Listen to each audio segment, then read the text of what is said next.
Yeah, now my people, Arsenal they crazy, they're mad, they're foolish. You know why meanie? 1-1 at home to Brentford. For Brentford. I can't even mention the name properly. That's how shocked I am.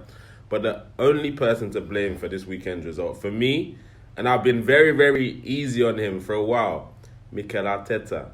I'm new in town.